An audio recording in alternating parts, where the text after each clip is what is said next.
Hello बच्चों, स्वागत है आपका अपने चैनल तैयारी जीत में। आज हम देखने वाले हैं एड ग्रेड अभ्यास पुस्तिका गणित जो आपको मिली हुई है कक्षा 7 की, उसके अध्याय 11 का हल देखने वाले इस वीडियो में हम। यदि आपने इसके संपूर्ण पाठों का हल नहीं देखा है तो वीडियो के लास्ट तक आपको बता दिया जाएगा कि किस प्रकार से आपको कक्षा 6 के संपूर्ण पेपर और 7 के और पुस्तकों का हल किस प्रकार से आपको देखना है। तो आइए शुरू करते हैं। पहले इसके हम पाठ 11 का हल देखते हैं। इसके लास्ट तक आपको बता दिया जाएगा कि किस प्रकार से आपको संपूर्ण पाठों का हल देखना है। तो देखिए यहाँ पर अध्याय 11 घातांक और घात। तो देखिए यहाँ पर इस प्रकार से कुछ सवाल लिखे हुए हैं। यहाँ पर लिखा हुआ है 1000। अब 1000 को आप इस प्रकार से लिख सकते हैं 10 गुणित 10 गुणित 10। तो इसको देखेंगे तो आप इसको लिखेंगे, ये है आपका 10 की पावर 3, क्योंकि ये घन है 1000। इसके बाद इसको करेंगे आप तो यहाँ पर लिखी हुई है -1 की पावर 5। जितनी पावर होती है उसको उतनी बार ही लिखा जाता है गुणा में, ठीक है। अब इनका गुणा करेंगे, यहाँ पर विषम संख्या है तो आपका आएगा -1। 3 भी विषम संख्या है इसलिए माइनस होगा। 4 और आपकी 2 है सम संख्या, तो ये दोनों के उत्तर कितना आएगा +1। तो इस प्रकार से ध्यान रखना है। इसके बाद हम अगला प्रश्न देखेंगे इसका जो स्टार्टिंग में है, तो इसी से स्टार्ट करते हैं बच्चों। देखिए तो यहाँ पर आप देख सकते हैं इसमें पूछा है -5 की घात दी है -5 और ये लिखा है इस प्रकार से 7 -5 और यहाँ पर ये 7। तो यहाँ पर देखिए जो ऊपर जो होता है उसे बोलते हैं घातांक। क्या कहा जाता है? घातांक या घात। तो यहाँ पर ये 7 लिखा हुआ है छोटा, इसी को क्या कहा जाता है? घातांक। तो इसका हो जाएगा 7 घातांक हो जाएगा, ठीक है। तो यहाँ पर इस प्रकार से यदि हम लिखते हैं 2 और इसकी पावर 5, तो जो 5 लिखा उसे बोलते हैं घातांक या घात, ठीक है। और जो नीचे होता है जिस पर घात चढ़ी होती है उसे बोलते हैं आधार। क्या कहा जाता है? आधार कहा जाता है। तो ये ध्यान रखिएगा। तो इसमें घात पूछी तो 7 था, इसमें आधार पूछा है। देखिए 9 की पावर 5 में आधार क्या है? तो जो बड़ा होता है नीचे लिखा होता है उसी को हम क्या कहते हैं? आधार। तो ये जिस प्रकार से ये 9 है, ठीक है, बड़ी सी संख्या लिखी होगी उसे हम आधार कहते हैं। इसके बाद अगला, तो देखिए यहाँ पर इसका उत्तर बताना है आपको। तो इसमें देखेंगे -1 है और यहाँ पर देखेंगे 32। 32 आपका क्या है? सम संख्या है। एक सम संख्या होती है तो यहाँ पर यदि 1 है और इसकी संख्या आपकी 2 है तो इसका आपका उत्तर प्लस का आएगा, और यदि 3 होगी तो यहाँ पर माइनस आएगा। तो ध्यान रखेंगे जब सम संख्या होती है घातांक तो आपका उत्तर हमेशा काय में आएगा? प्लस में। तो प्लस का 1 आएगा। इसके बाद अगला प्रश्न देखेंगे 4। तो ये रहा प्रश्न नंबर 4। इसका मान ज्ञात करना है आपको। किसी भी संख्या की यदि पावर 0 हो, क्या हो? 0, तो उसका मान हमेशा क्या आता है? 1। चाहे कुछ भी हो संख्या आपकी, हमेशा क्या आएगा? 1 आएगा। चाहे कोई संख्या हो या फिर कोई अचर राशि या चर राशि, तो इसका मान हमेशा कितना आता है? 1। तो इसका भी मान कितना आएगा आपका? 1 होगा। कुछ भी लिखा हो लेकिन घात 0 हो तो हमेशा 1 आता है उत्तर। इसके बाद अगला प्रश्न देखेंगे। देखिए तो ये लिखा है आपका, इसका आपको यहाँ पर मात्रक के रूप में लिखना है, मानक रूप में लिखना है। तो मानक रूप क्या होगा इसका? देखिए किस प्रकार से लिखेंगे। संख्याएं 3 है तो आपको इस प्रकार से लिखना है 6.45। तो इस प्रकार से लिखना है। तो कहाँ लिखा हुआ है ये? इस प्रकार से। तो एक तो यहाँ पर लिखा हुआ है और एक यहाँ लिखा हुआ है, एक यहाँ लिखा हुआ है। अब यहाँ पर देखेंगे आपने इसमें यहाँ पर दशमलव के बाद कितने अंक रखे हैं? 2। तो आपको इतना ही यहाँ पर 10 की पावर लगानी होगी। जितने यहाँ पर दशमलव के बाद अंक होंगे उतनी ही यहाँ पर पावर लगाई जाएगी 10 की। तो यहाँ पर इसका आंसर हो जाएगा ऑप्शन नंबर बी। अगला क्वेश्चन दिया गया अगला आपका। तो अगला क्वेश्चन क्या दिया है देखिए। तो ये रहा प्रश्न नंबर हमारा 6वां। 128 को 2 की पावर के रूप में लिखना है। तो पहले आप क्या करेंगे? इस 128 की आपको गुणनखंड कर लेने हैं इस प्रकार से काट कर। तो 2 से काटेंगे तो 2 से कटेगा 2 छक्के 12 और 2 चौको 8। फिर 2 से काटेंगे तो आ जाएगा आपका 3 और 2। फिर 2 से काटेंगे तो आपका आएगा 16। फिर 2 से काटेंगे तो अब आएगा 8।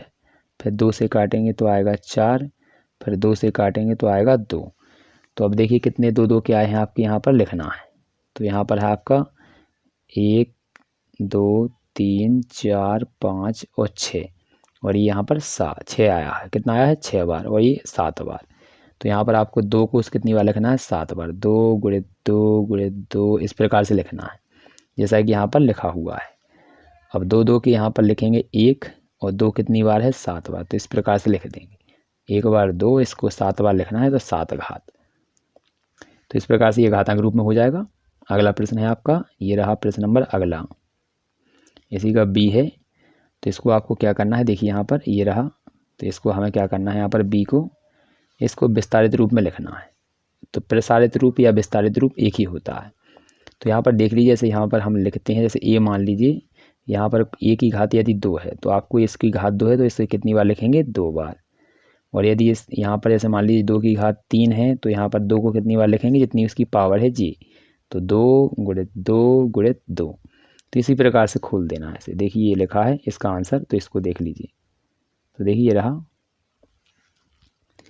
तो यहाँ पर लिखा है ए की पावर 5, तो ए को कितनी बार लिखेंगे 5 बार। ए गुणित ए गुणित ए गुणित ए गुणित ए, तो ये 5 बार हो जाएगा। इसके बाद ये है बी हमारा 4 बार, तो 1 2 3 4।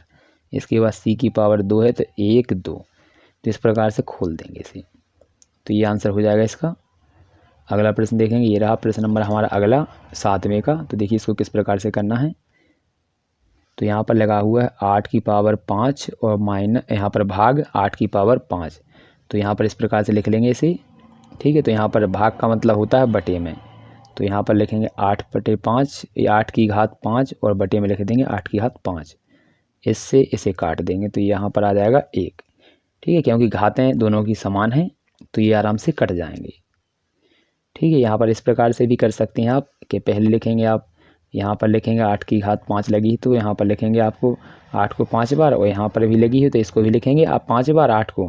फिर आपको 5 के जो 5 8 होंगे वो कट जाएंगे आपके। तो इस प्रकार से आपका एक उत्तर हो जाएगा। इस प्रकार से अगला प्रश्न दिया गया है, इसका बात उसको भी देख लीजिए। यहाँ पर इसका मान ज्ञात करना है। तो हम पहले ही देख चुके हैं कि यदि किसी भी संख्या की पावर हमारी 0 होती है तो उसका मान कितना आता है 1। तो इनका सबका मान आ जाएगा 1 और गुणा का चिन्ह लगा है बीच में तो गुणा लगा देंगे। जब 1 का गुणा कितनी भी बार किया जाए तो 1 एकम 1 और 1 एकम 1, तो 1 ही आता है। यदि हम 1 1 के लिखकर कितनी बार भी गुणा करेंगे तो उत्तर हमेशा 1 ही होगा। अगला प्रश्न देखते हैं। तो ये रहा हमारा प्रश्न नंबर अगला 8वां। इसको क्या करना है, मानक रूप में लिखना है। तो इस प्रकार से ये मानक रूप में आ जाएगा। तो यहाँ पर इस प्रकार से ये संख्या लिखी, इसका मानक रूप निकालना है। तो यहाँ पर ये लिख दिया। अब इसमें देखेंगे कितने जीरो हैं, 1 2 3 4 5 और 6। तो ये 4 लिखेंगे और गुणित 10 लिखेंगे और कितने आए थे आपके, तो यहाँ पर 6। तो 10 कितना है आपका, जीरो कितने हैं 6। तो बस इस प्रकार से लिख देंगे जो कि यहाँ पर लिखा हुआ है। तो यहाँ पर कुछ नहीं करते हैं, पहले लिखते हैं पहली संख्या और इसके बाद जितने जीरो होते हैं आपके तो वो सब लिख दिए जाते हैं, ठीक है। तो यहाँ पर ये इसको क्या करते हैं, तो पहले तो लिखते हैं हम पहली संख्या, ये लिख ली। इसके बाद हम 10 लिखते हैं और जीरो गिनते हैं 1 2 3 4 5 6 और जितने जीरो होते हैं यहाँ पर उसकी पावर लगा दी जाती है। इसके बाद अगला प्रश्न दिया है 9वां। तो ये रहा प्रश्न नंबर 9। तो इसमें देखिए क्या लिखा हुआ है।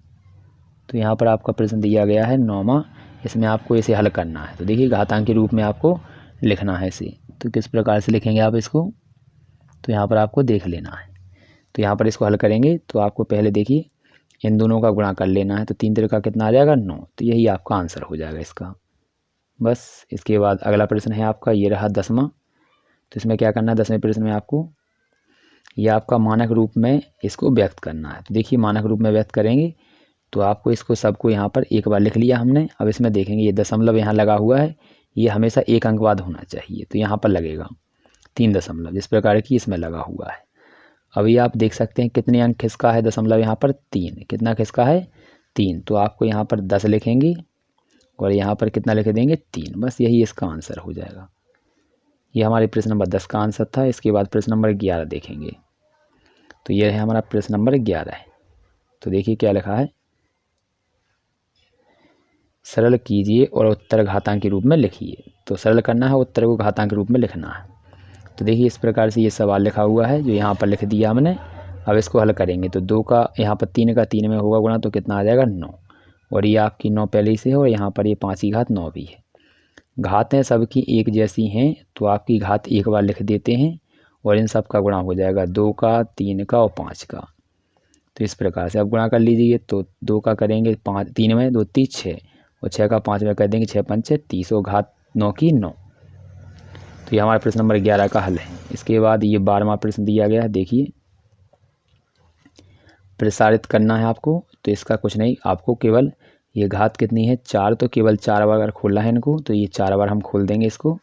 ये लिखा हुआ है यहाँ पर, देखिए यहाँ पर लिखा है -5/6, तो -5/6 -5/6 और -5/6 और -5/6, क्योंकि पावर 4 थी इसी बात 4 लिखा, 4 बार लिखा। अब गुणा करना है इसका, तो 5 यहाँ 5 का 5 में कर देंगे और 5 का 5 में, तो आएगा 25 और यहाँ पर 25 और बीच में है गुणा का चिन्ह, तो 25 और 25 से गुणा करेंगे तो आएगा आपका 625। ठीक है, तो यहाँ पर 625 हो जाएगा और यहाँ पर माइनस चिन्ह आपका सम बार है, यानी 2 2 है, 4 बार है, तो सम का प्लस हो जाता है। नीचे का गुणा करेंगे तो 6 6 36 और 6 6 36, 36 36 का करेंगे तो 12 96 आ जाएगा, जो कि इस सवाल का आंसर है। तो अच्छे से देख लीजिए, ये है आपका 625/12 96। अगला प्रश्न देखते हैं, 13 है, तो ये रहा प्रश्न नंबर 13वां। तो इसको भी देख लीजिए किस प्रकार से करना है आपको। तो यहाँ पर लिखेंगे 27 × 27 × 27, ये लिखा हुआ है, 3 के घातांक के रूप में बदलना है आपको। तो ये 27 होता है, आपको 27 की यदि हम गुणनखंड करें तो इस प्रकार से काटेंगे, 3 से काटेंगे तो 3 9 27, फिर 3 से काटेंगे तो 3 3 9, फिर 3 से काटेंगे तो 3 1 3। तो यहाँ पर ये आपके 3 3 के कितने आए हैं आपके, तो 3 आए। ठीक है, तो इसी प्रकार लिखना है। तो 27 के 3 की पावर 3, 27 का 3 की घात 3 और 27 का मतलब 3 की घात 3, क्योंकि ये 27 3 की घात 3 होता है, यानी 3 का घन होता है। अब आप देखेंगे तो 3 3 3 ये कॉमन है आपके, तो इसे लिखेंगे हम एक बार और घातें जोड़ देंगे, तो 3 और 3 6 और 6 और 3 9, तो यहाँ पर ये 9 हो जाएगा। इस प्रकार से इसकी पावर आपकी 3 की 9 आ जाएगी। अगला प्रश्न दिया गया है, ये रहा प्रश्न नंबर अगला 14। तो देख लीजिए इसको क्या लिखा है। तो यहाँ पर दिया गया है, ये सवाल दिया गया है, को केवल अभाज्य गुणनखंडों की घातों के रूप में गुणनफल के रूप में लिखना है।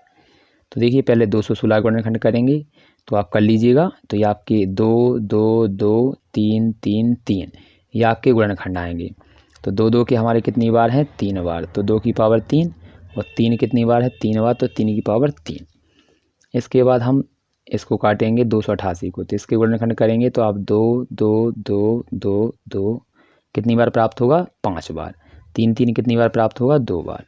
तो इस प्रकार से 2 5 बार प्राप्त हुआ और 3 2 बार। अब आपको गुणनफल के रूप में लिखना है ना, तो बस यही आपके आंसर हो जाएंगे, क्योंकि यही आपका इसका सवाल का उत्तर है।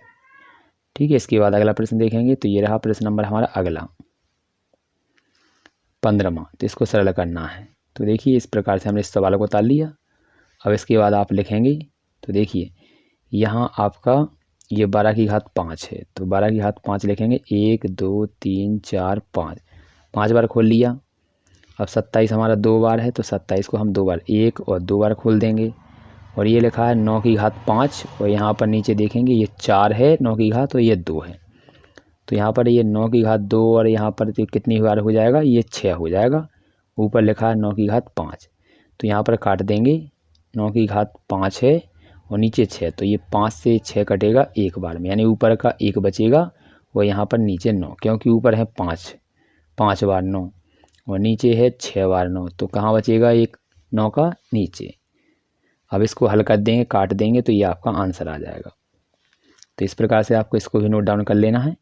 यदि आपका यहाँ पर ये कंप्लीट हो चुका है, तो यहाँ पर यदि आपको 1 से लेकर इसके संपूर्ण पाठों का हल देखना है, तो यहाँ पर इस बॉक्स में आपको प्लेलिस्ट मिलेगी, इस पर क्लिक करके आप संपूर्ण पाठों का हल देख सकते हैं। जैसे आप इस पर क्लिक करेंगे तो आपका 1 से लेकर 13 तक के पाठ खुल जाएंगे, तो आपको एक एक चलाकर देख लेना है। तो मिलते हैं अगले वीडियो में।